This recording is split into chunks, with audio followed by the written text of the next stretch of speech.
et partager aujourd'hui cette rencontre qui dessine le schéma où tous les acteurs concernés sont impliqués dans un processus de réflexion pour réviser la loi agro-silvopastorale. Et c'est important aussi d'entendre que ces autorités sont conscientes des changements climatiques aujourd'hui qui affectent beaucoup plus le monde rural. Et que nous savons que ces changements climatiques, il nous faut des alternatives durables. Donc je les invite, encore une fois de plus, à dessiner une vision de politique agricole pour le Sénégal, pour une fois. Vraiment. Votre contribution par rapport à cette loi? Notre contribution est que nous avons beaucoup travaillé ensemble avec la recherche scientifique, avec les organisations paysannes, les ONG que nous sommes, du bottom-up, donc de la base, pour remonter des visions et des propositions. Et chaque année, on cherche à rencontrer les autorités pour leur restituer ce que nous disons. Parce que nous sommes persuadés que nous, on peut proposer, on peut chercher des alternatives.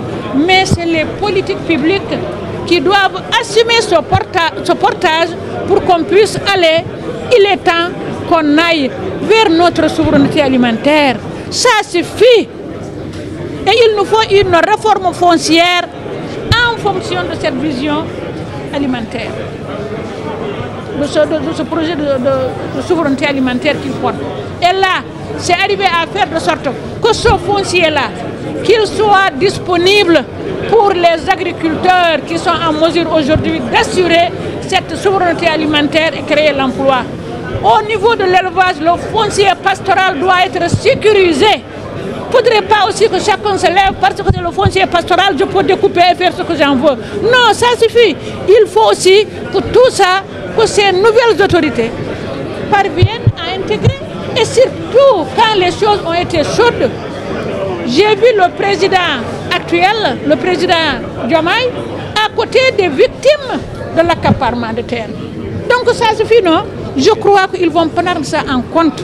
Et ils vont rester à l'écoute de ces communautés de base. Notel bi dafa metti doyna il faut que ça si wolof léegi nga wax léegi si wolof peut-être en wolof. li ma wax mooy mbégte laa am fekkee ndaje mi mbégte laa am si ni ñu dooree liggéey bi pour réviser loi bi boole si ñi nga xamante ni waroon nañ si bokk muy baykat yi sàmmkat yi di nappkat yi dem ba au ras du sol ñoom ñëpp ñu génnee seen xalaat parce que tey bekkoor bi ñu nekkee panique bi am ci monde bi mooy les changements climatiques le monde est en panique hein. C'est une panique, c'est une peur naka lu ñuy def ba tëral benn gis-gis boo xamante ni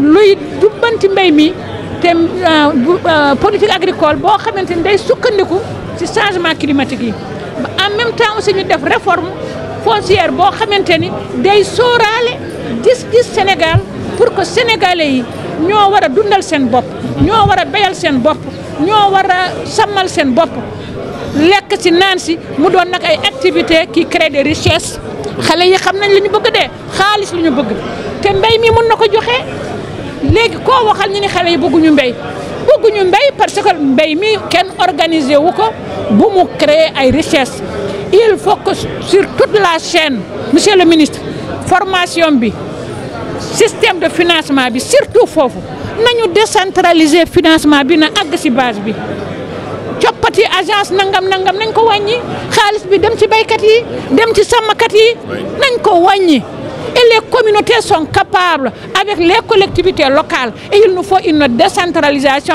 intégrale de l'agriculture du développement local. Bonjour, je m'appelle Matthew Burton, je suis le directeur du bureau croissance économique à l'USAID. Au nom de l'USAID et le gouvernement américain, nous sommes très fiers de travailler avec le ministère de l'Agriculture sur la révision de la loi de agro-silvopastorale. Pour nous, le partenariat avec le ministère de l'Agriculture, c'est très important parce que nous partageons la même vision pour un secteur très compétitive, durable et inclusive.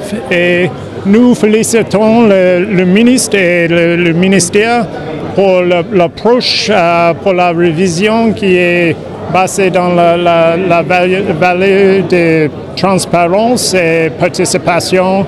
Et nous sommes très optimistiques dans le progrès avec la loi. Merci. D'abord, permettez-moi de remercier toutes les organisations ici présentes. On a vu les éleveurs, on a vu les paysans, on a vu les partenaires techniques et financiers, on a vu les organisations syndicales, on a vu les ONG, aussi toute la délégation du ministère. Je me permets aussi de remercier et de féliciter le docteur Alphaba, notre secrétaire d'État, qui est en train de piloter ce projet-là. Comme l'a dit la doyenne, notre doyenne, et j'ai bien aimé son mot, ça suffit. Notre pays dépense présentement plus de 1070 milliards de francs CFA pour nourrir la population sénégalaise. Nous importons 1,4 million de tonnes de riz, 860 000 tonnes de blé, 450 000 tonnes de maïs, plus de 210 000 tonnes de sucre, plus de 347 000 tonnes de légumes, environ plus de 200 000 tonnes d'huile. Je dis souvent que importer autant de nourriture, c'est exporter des emplois dont nous avons besoin. Aujourd'hui, cette consultation qui regroupe toutes les composantes, et je lance aussi un appel. Tous, je crois qu'on a invité tout le monde, mais au cas où il y a des organisations, il y a des partenaires qu'on n'a pas invités, nous leur demandons de se joindre à nous.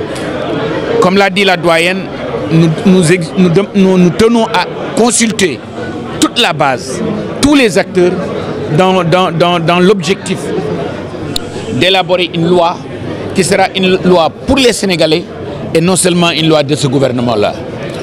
Je profite de cette occasion pour remercier et féliciter son Excellence le Président de la République, le Premier ministre.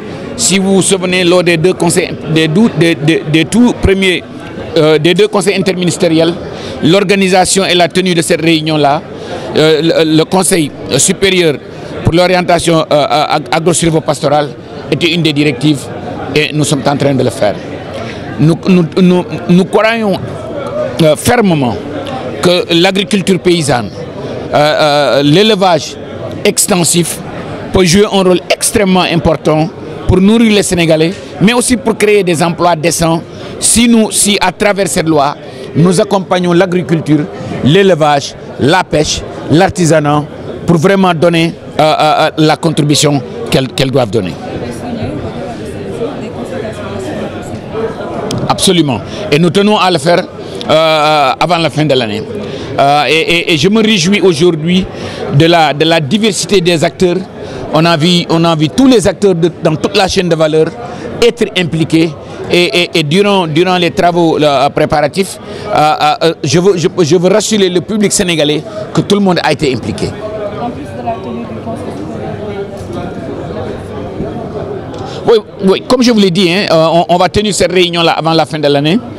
Comme demain, le président on aura un conseil un séminaire gouvernemental pour finaliser ce que son Excellence Président de la République va dire le 14 octobre. Et vous allez découvrir l'ambition que son Excellence Président de la République a pour l'agriculture, pour l'élevage, pour la pêche, pour l'artisanat d'une manière générale.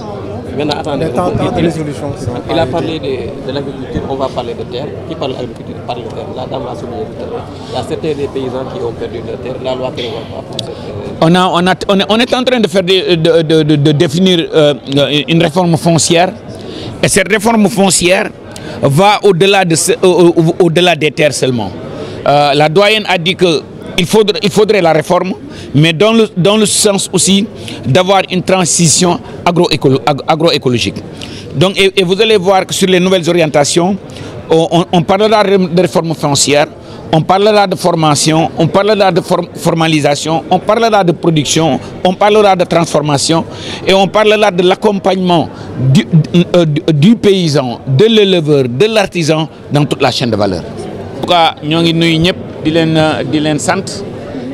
di leen sant ci nga xam ne ci réunion bi nga xam ne ni tey acteurs acteurs yëpp la ñu invité bàyyiwuñu kenn bi ñuy def consultation yi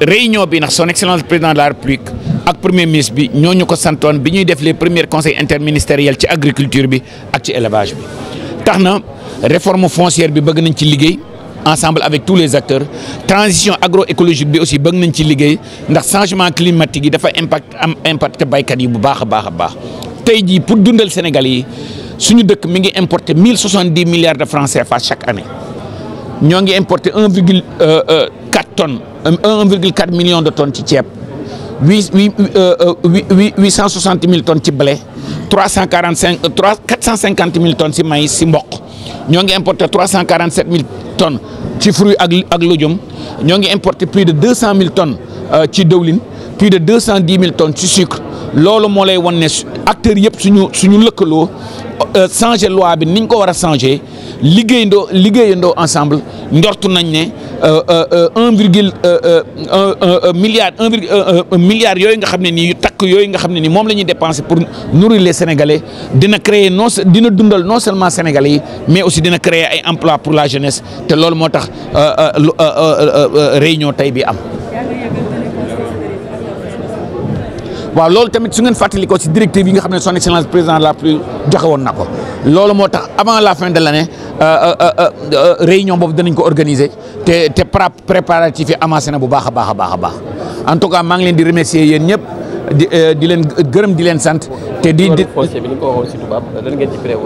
waaw réforme foncière bi comme ni ma ko waxee xam nga loi ci réforme foncière bi du suuf si kese dafay ànd ak transition agroécologique bi xalaat yi nga xam ne ni changement climatique bi impacté na éleveur bi impacté na paysan bi loolu yëpp am benn ensemble la boo xam ne nii njortu naa ci ne su si acteurs yëpp liggéeyee pexe mën naa am en tout cas maa ngi leen di remercier di leen gërëm di leen sant.